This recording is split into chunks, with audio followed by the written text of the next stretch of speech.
성경 속 여인들의 신앙과 삶, 믿음의 여인들. 막달라 마리아, 그리스도를 따르는데 앞장선 여인. 요한복음 20장 1절로 18절. 안식 후 첫날 일찍이 아직 어두울 때 막달라 마리아가 무덤에 와서 돌이 무덤에서 옮겨진 것을 보고 시몬 베드로와 예수께서 사랑하시던 그 다른 제자에게 달려가서 말하되, 사람들이 주님을 무덤에서 가져다가 어디 두었는지 우리가 알지 못하겠다 하니, 베드로와 그 다른 제자가 나가서 무덤으로 갈새 둘이 같이 다름질 하더니 그 다른 제자가 베드로보다 더 빨리 달려가서 먼저 무덤에 이르러 구부려 새 마포 놓인 것을 보았으나 들어가지는 아니하였더니, 시몬 베드로는 따라와서 무덤에 들어가 보니 새 마포가 놓였고 또 머리를 쌌던 수건은 새 마포와 함께 놓이지 않고 딴 곳에 쌌던 대로 놓여 있더라. 그때에야 무덤에 먼저 갔던 그 다른 제자도 들어가 보고 믿더라. 그들은 성경에 그가 죽은 자 가운데서 다시 살아나야 하리라 하신 말씀을 아직 알지 못하더라. 이에 두 제자가 자기들의 집으로 돌아가니라. 마리아는 무덤 밖에 서서 울고 있더니 울면서 구부려 무덤 안을 들여다보니 흰옷 입은 두 천사가 예수의 시체에 누웠던 곳에 하나는 머리편에 하나는 발편에 앉았더라. 천사들이 이르러 여자여 어찌하여 우느냐 이르되, 사람들이 내 주님을 옮겨다가 어디 두었는지 내가 알지 못함이니이다. 이 말을 하고 뒤로 돌이켜 예수께서 서 계신 것을 보았으나 예수이신 줄은 알지 못하더라. 예수께서 이르시되, 여자여 어찌하여 울며 누구를 찾느냐 하시니, 마리아는 그가 동산지기인 줄 알고 이르되, 주여 당신이 옮겼거든 어디 두었는지 내게 이르소서. 그리하면 내가 가져가리이다. 예수께서 마리아야 하시거늘 마리아가 돌이켜 히브리 말로 라보니 하니 이는 선생님이라는 말이라. 예수께서 이르시되, 나를 붙들지 말라. 내가 아직 아버지께로 올라가지 아니하였노라.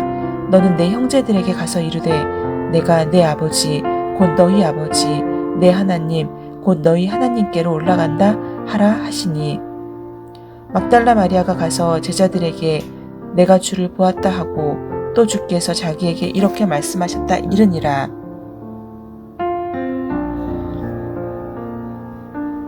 다음은 마가복음 16장 9절입니다. 예수께서 안식 후 첫날 이른 아침에 살아나신 후 전에 7 귀신을 쫓아내어 주신 막달라 마리아에게 먼저 보이시니, 달리시오 마리아, 천국의 소리를 높이시오. 부르짖고 또 부르짖으시오. 방법에 신경 쓰지 마시오. 새로운 세상이 모두 기뻐하게 하시오. 그대는 최초의 사도요. 조지 맥도널드. 막달라는 가버나움 시에서 약 5km 떨어진 갈릴리 호수 북서쪽 해안에 위치하고 있다. 마리아는 그곳에서 처음으로 예수님을 만났다. 그곳에서 주님은 귀신을 통해 그녀를 장악하고 있던 사탄으로부터 그녀를 구원해 주셨다. 그녀의 삶에 이적이 일어났으며 차츰 그녀는 모든 사정을 이해하게 되었다. 예수님을 만나기 전까지 막달라 마리아는 가련한 여인이었다. 그녀는 귀신 들린 다른 사람을 보았을 때야 비로소 자기가 얼마나 가련했는지 이해했다. 그들은 더 이상 정상인으로 사회에 적응할 수 없었다. 흐트러진 얼굴 표정과 난폭한 눈을 가진 미취강이들은 마치 동물처럼 동굴 속을 돌아다녔다. 하나님께서 지음받은 그들이 사탄에 의해 지식당하고 있었다. 예수께서 7 귀신에게 마리아를 떠나라고 명령하셨을 때 그녀의 모든 것이 달라졌다. 매었던 그녀의 영혼도 자유롭게 되었다. 억눌렸던 그녀의 사지가 풀려났다. 그녀의 눈빛은 조용한 호숫가처럼 잔잔해졌다. 마리아는 자기에게 일어난 일을 정확히 이해할 수 없었다. 너무나 큰 경험이어서 도무지 말로 표현할 수 없었다. 오직 한 분만이 그녀를 완전히 이해하셨다. 바로 예수님이었다. 그래서 그녀는 치료된 후에도 주님을 떠나려 하지 않았다. 결국 산업이 왕성하던 막달라를 떠나 예수님과 함께 갔다. 막달라 마리아는 여러 가지 이유로 예수님 가까이에 머물고 싶어 했다. 경험을 통해 그녀는 사탄의 세력을 얕볼 수 없다는 것을 알고 있었다. 귀신보다 더 우세하신 주님과 가까이 있지 않으면 그녀는 사탄의 공격을 막지 못할 것이다. 그녀는 자기를 다시 소유하려는 악한 자를 막아야 했다. 만약 그런 일이 또 일어난다면 그녀의 마지막은 처음보다 더 나쁠 것이 분명했다. 비록 자신을 지키기 위해 그리스도와 가까이 있었지만 그것이 유일한 목적은 아니었다. 그녀는 사랑과 감사로 주님을 따랐다. 주님께 자기 소유물을 드리고 조용히 집에 앉아 막달라 사람들에게 자신에게 일어났던 일을 이야기하는 것 이상의 일을 하고 싶었다. 한때 귀신에게 사로잡혔던 막달라 마리아는 이제 또 다른 열심을 보였다. 예수 그리스도께서 그녀를 사로잡으셨다. 문자 그대로 그녀를 어두움에서 빛으로, 사탄의 세력에서 하나님께로 돌이키셨다. 그러한 변화는 그녀의 미래에 커다란 영향을 주었다. 마리아는 이제 오직 주님 한 분만 인정했다. 어떤 대가를 치르더라도 끝까지 주님을 따르기로 결정했다. 그렇게 그녀는 귀신 들렸다가 치료받은 다른 여인들처럼 예수님 그리고 그분의 제자들과 함께 동행했다. 예수께서 십자가에 달려 돌아가신 지 3일째 되는 날이었다. 새벽 거리는 조용했고 해는 아직 떠오르지 않았다. 어둠이 예루살렘의 좁은 거리에 덮여 있었지만 막달라 마리아는 그것을 전혀 인식하지 못했다. 또한 그녀는 자기와 함께한 다른 여인들도 인식하지 못했다. 그들은 예수님의 시신에 향료를 바르기 위해 무덤으로 가는 길이었다. 안식일 의식이 시작되어 금요일 밤에 이 일을 중단해야 했기 때문이다. 그들은 성 바로 바깥에 위치해 있었고 상당히 붐비는 골고다 쪽으로 바삐 걸어갔다. 좁은 거리는 몇 시간 안에 상인들의 상품 진열로 더 좁아질 것이며 구걸하는 거지들이 손을 내밀 것이다. 하지만 그들은 아직 잠들어 있었다. 막달라 마리아는 무리들보다 앞장서서 걸었다. 그녀는 자기 주위에서 일어나는 일에 관심이 없었다. 그녀의 생각은 오직 한 방향으로 흘렀다. 생각이 뿔뿔이 흩어졌다가도 다시 한 곳에 이르렀다. 바로 주님이었다. 그녀의 생각은 다시 한번 과거의 사건으로 돌아갔다. 갈릴리에서 예루살렘으로 가는 동안 예수님과 함께 있던 제자들과 다른 여인들은 마음이 무거웠다. 예수님께서 그들에게 그분을 기다리는 것이 무엇인지 말씀하셨기 때문이다. 예수님의 예고에도 불구하고 그들의 예루살렘 입성은 축제와 같았다. 큰 무리가 열정적으로 그들을 맞으며 즐거워했다. 호산나 다윗의 자손이여 찬송하리로다. 주의 이름으로 오시는 이여 하늘에 계신 하나님께 호산나 하리로다. 그와 같은 기쁨의 소리를 지르며 많은 사람이 겉옷을 벗어 예수님이 지나가시는 길 위에 폈다. 어떤 사람은 종려나무 가지를 손에 들고 그 가지를 길에 펴기도 했다. 그러나 황홀경은 오래가지 않았다. 며칠 뒤 같은 사람들이 이렇게 소리쳤다. 그를 없이 하소서. 그를 십자가에 못 박으소서. 막달라 마리아의 주님이 그때부터 겪으신 고난은 여러 모습으로 나타났다. 그러나 마리아는 마지막까지 충성되게 주님을 따랐다. 군중들이 주님의 생명을 요구할 때 그녀는 재판소 안에 있었다. 그녀는 빌라도 총독이 예수님을 적들에게 내어주는 소리를 들었다. 그리고 십자가를 지고 빌라도 관저에서 갈보리로 내려가시는 주님을 따라갔다. 사람들을 지극히 사랑하신 주님을 그토록 조롱하고 채찍질하는 것을 보며 그녀는 가슴이 찢어지는 것 같았다. 크게 근심하면서 그녀는 주님께서 어떻게 채찍질을 당하시는지, 주님께서 어떻게 십자가의 무게 아래 비틀거리시는지 지켜보았다. 예루살렘에 있는 다른 많은 사람들처럼 그녀는 주님의 고통과 자기 자신의 슬픔으로 인해 눈물을 흘렸다. 자기를 위해 모든 것을 주셨던 그분께 그녀는 무언가를 해드릴 아무런 힘이 없었다. 십자가 밑에서 막달라 마리아와 다른 여인들은 주님의 손과 발에 못이 박히는 것을 보았다. 또한 군인이 주님의 옆구리를 찌를 때 피와 물이 땅으로 떨어지는 것을 보았다. 그 순간 제자들을 찾아보았지만 오직 한 사람, 요한을 제외하고는 모두가 주님을 버려두고 떠나버렸다. 이해하기 힘든 무시무시한 사건들이 하나씩 뒤를 이었다. 대낮에 하늘이 갑자기 어두워지고 그 상태로 3시간이 지났다. 강한 지진이 일어나 바위를 깨뜨리고 무덤 문이 열렸다. 죽었던 많은 남녀가 다시 살아났다. 무시무시한 사건 중에서 그녀에게 가장 인상 깊었던 것은 예수님께서 죽음 직전에 부르짖으신 외침이었다. 나의 하나님, 나의 하나님, 어찌하여 나를 버리셨나이까? 왜? 그녀는 고통스러워하며 스스로에게 질문했다. 왜 예수님은 하나님과 인간에게 그토록 버림받으셔야 했을까? 왜 주님은 자신을 구원하지 않으신 걸까? 그분은 능력이 많지 않으신가?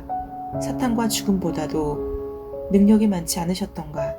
막달라 마리아는 병과 연약함과 귀신 들린 것을 이기시는 예수님의 능력을 여러 번 보았다. 자연까지도 주님의 음성에 순종했다. 돌풍이 잔잔한 미풍으로 바뀌었으며 거센 파도가 작고 흰 거품으로 변했다. 그런데 왜 그녀는 속마음으로 울부짖었다. 왜 주님을 자기 자신을 위해 그 능력을 사용하지 않으셨을까?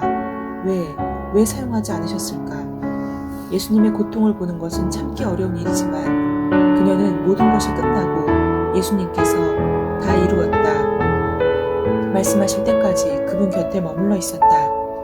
그녀에게 어느 누구보다 귀중했던 주님으로부터 자신을 떼어놓을 수 없었다. 그녀는 주님이 무덤에 묻히시는 것도 보았으며 이후 야고보와 요셉의 어머니를 제외한 모든 사람이 돌아갈 뒤에도 무덤 옆에 있었다. 안식일이 시작되어 유대인의 율법 때문에 모두 돌아가야 할 때 하는 수 없이 무덤가를 떠났다.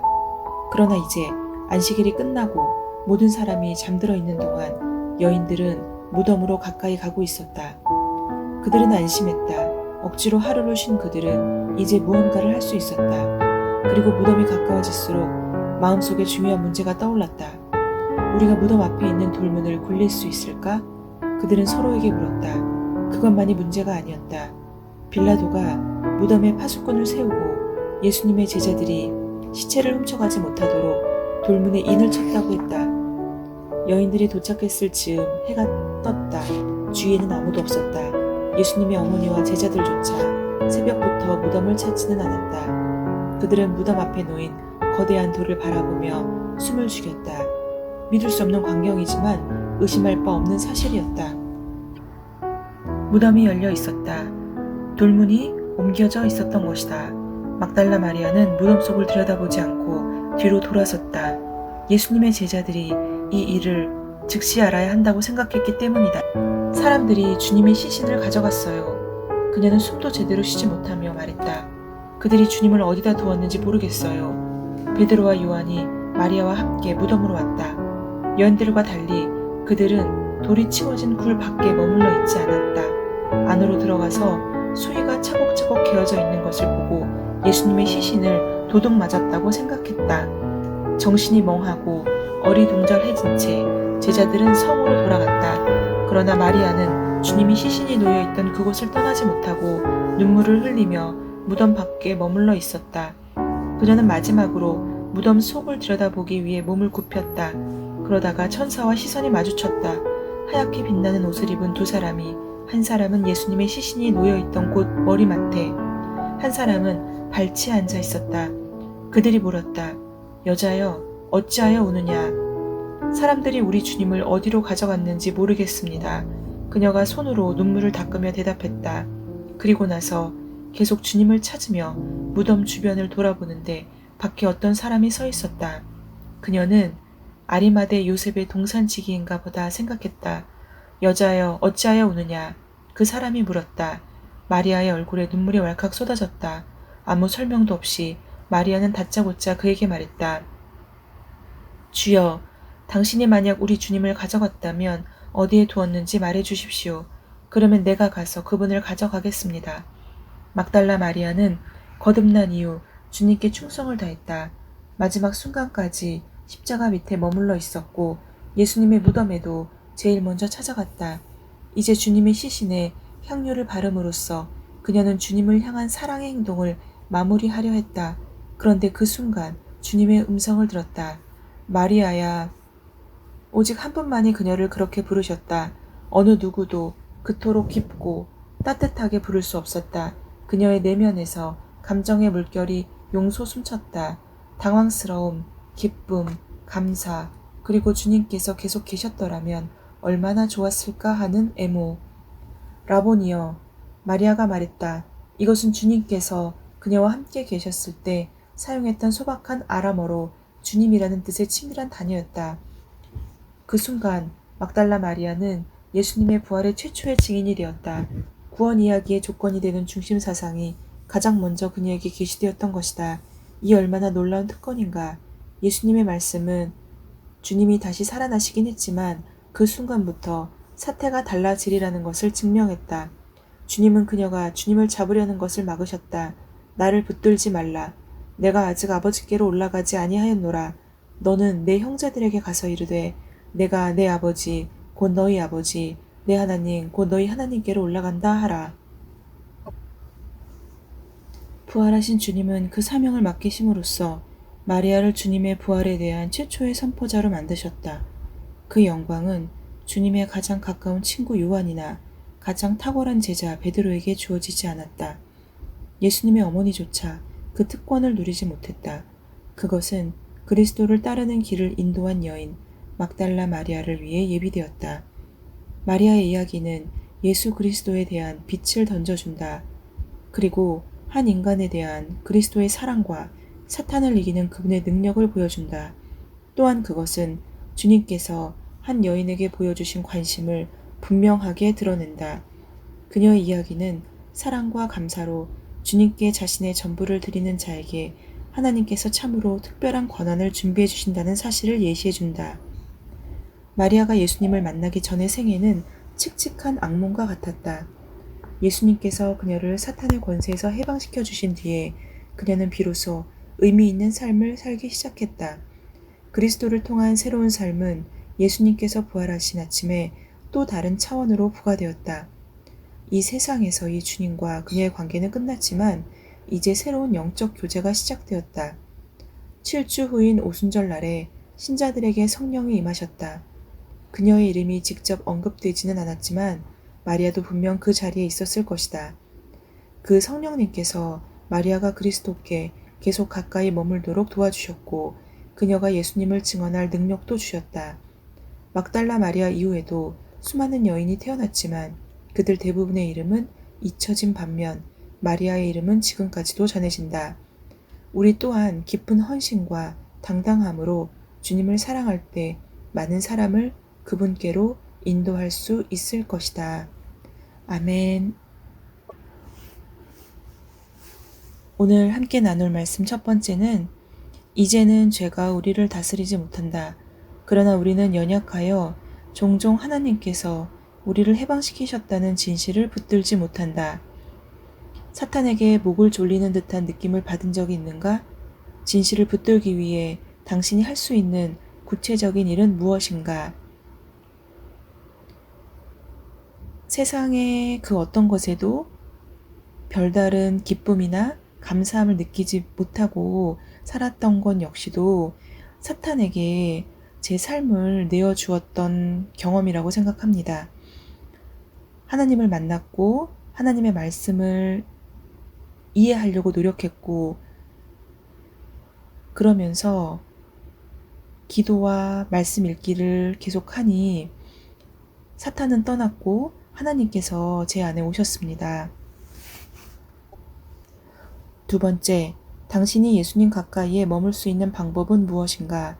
예수님과 가까이 함으로써 사탄의 공격을 막을 수 있었던 경험을 이야기해보라. 사탄은 저에게 두려움과 또 불안함과 무서움과 이런 마음을 주었습니다. 제가 말씀을 가까이 하고 말씀을 먹으니 사탄이 상황은 변하지 않았는데 그러한 순간에도 마음을 편안하게 먹을 수 있는 그런 평안함과 자유함을 주었습니다. 세 번째, 당신의 삶이 그리스도의 사역에 대한 가시적인 증거가 되는가? 그리스도께서 당신을 변화시키셨다는 것을 세상에 더 분명하게 보여줄 수 있는 방법은 무엇인가? 지금 과정이라고 생각하는데 저는 저와 저희 가족을 통해서 분명 세상에게 그리스도인으로서의 삶의 변화를 보여줄 수 있다고, 그리고 지금 보여주고 있다고 확신합니다. 네 번째, 무엇이 당신의 생각을 그리스도께로 향하게 하는가? 얼마나 자주 예수님을 생각하는가? 하루에 제가 힘든 순간, 혹은 기쁜 순간, 그리고 어떠한 경험하지 못했던 것을 해야 할 때, 어려움을 당할 때 순간순간 예수님을 생각하고 예수님의 말씀을 읊조립니다. 그러할 때 예수님께서는 할 수 있고 두려워하지 말라는 그러한 말씀을 주십니다. 다섯 번째, 예수님이 십자가에 달리신 사건을 읽으라. 당신이 마리아라면 어떤 두려움과 감정을 느꼈을까? 세상이 내가 믿었던 예수님이 내 눈앞에서 죽음을 맞이하는 것을 보았기 때문에 그 두려움은 이루 말할 수 없을 것 같습니다. 또한 그 두려움과 또 슬픔, 그러한 것들이 마리아로서는 감당하기 어려울 정도의 그런 감정이었을 것이라고 생각합니다. 부활 사건을 읽고 당신이 마리아라고 생각해보라. 깊은 절망과 혼동에 빠져 있다. 그런데 예수님이 당신의 이름을 부르신다. 그 사랑의 음성을 들을 때 어떤 느낌이 들겠는가? 너무 기뻤을 것 같고, 또 눈물이 너무 기뻐서, 너무 감격해서, 너무 좋아서 눈물이 정말 철철 넘칠 것 같습니다. 생각만 해도 너무 그 감정이 어땠을까라는 이제 그런 생각이 들고, 너무 기쁘고 너무 좋고 내가 사랑하는 사람이 다시 왔고 다시 볼 수 있기 때문에 그 감정은 또 이루 말로 할 수 없을 거라 생각이 듭니다. 당신이 예수 그리스도와의 관계로 얻게 된 특권은 무엇인가? 이 특별한 선물을 주위 사람들과 나눌 수 있는 방법은 무엇인가? 말씀을 통해서, 교제를 통해서, 그리고 이렇게 방송을 통해서 저의 생각과 그리스도와의 관계로 얻게 된 특권을 나눕니다. 오늘 하루 승리하는 하루 되시기 바랍니다. 샬롬.